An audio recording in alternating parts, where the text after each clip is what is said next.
నాయకత్వం, కేసీఆర్ గారి నాయకత్వం, డాక్టర్ రాజన్న గారి నాయకత్వం, జై తెలంగాణ, జై తెలంగాణ.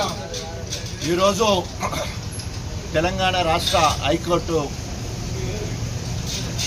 పార్టీ ఫిరాయించి బీఆర్ఎస్ పార్టీలో గెలిచి కాంగ్రెస్ పార్టీకి పోయిన ముగ్గురు మీద ఎల్లం వెంకట్రావు, కడియం శ్రీహరి, యానం నాగేందర్ ఈ ముగ్గురు మీద చర్య తీసుకోవాలి అని చెప్పేసి మరి ఇప్పటికే హైకోర్టులో కేసు పెండింగ్ ఉండే, తీర్పు రిజర్వ్ చేసి పెట్టున్నాయి.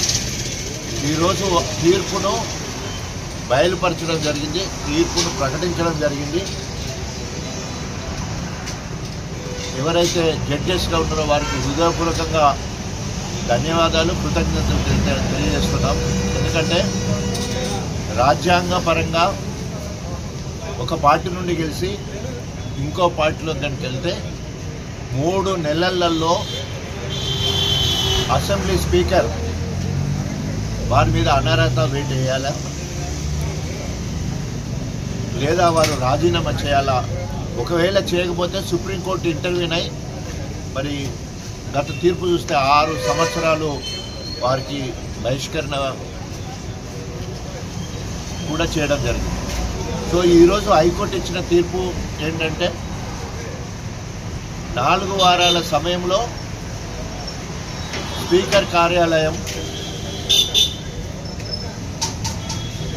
అనర్హత వీటి మీద ఒక నిర్ణయం తీసుకోవాలి.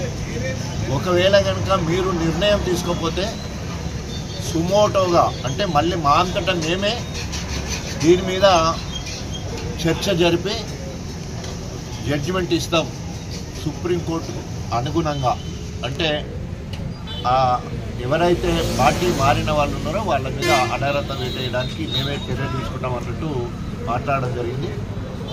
గతంలో స్పీకర్ని విలేకరులు చిట్చాట్లో అడిగినప్పుడు వారు చెప్పారు, నేను రాజ్యాంగబద్ధంగా నడుచుకుంటాను, రాజకీయ పార్టీలకు అతీతంగా నేను నడుచుకుంటాను అని చెప్పేసి ప్రసాద్ కుమార్ గారు స్పీకర్ గారికి కూడా చెప్పడం జరిగింది. తప్పకుండా రాజ్యాంగబద్ధంగా ఈరోజు స్పీకర్కున్న హక్కులను మేము కాదనట్లేదు, కానీ రాజ్యాంగబద్ధంగా నడవలసిన బాధ్యత కూడా స్పీకర్ గారికి ఉంది, ఒక పార్టీ పరంగా కాకుండా. సో తప్పకుండా గణపురం నియోజకవర్గంలో కడియం శ్రీహరి బీఆర్ఎస్ పార్టీ కార్యకర్తల కష్టంతో గెలవడం జరిగింది. కాంగ్రెస్ వాళ్ళందరూ కడియం శ్రీహరిని ఓడగొట్టాలనుకున్నారు.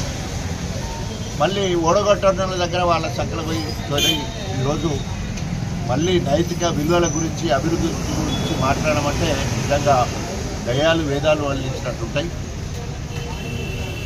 నిజంగానే అభివృద్ధి కోసం పోతే నేను అభివృద్ధి కోసం పోయినని ప్రజలకు చెప్పి కాంగ్రెస్ పార్టీ నుండి అంటే బీఆర్ఎస్ పార్టీకి అదేవిధంగా తెలిసిన ఎమ్మెల్యే పదవికి రాజీనామా చేసి నువ్వు కాంగ్రెస్ పార్టీ నుండి గెలిచి నీ చిత్తశుద్ధిని చాటుకో. బీఆర్ఎస్ పార్టీ ప్రభుత్వము ఉన్నప్పుడు మనకు మంజూరైన పనులనే ఇప్పటి వరకు కడియం శ్రీహరి కనీసం ప్రారంభించలేదు. ఇంకా కొత్త పనులు దేవుడు ఎరుగు.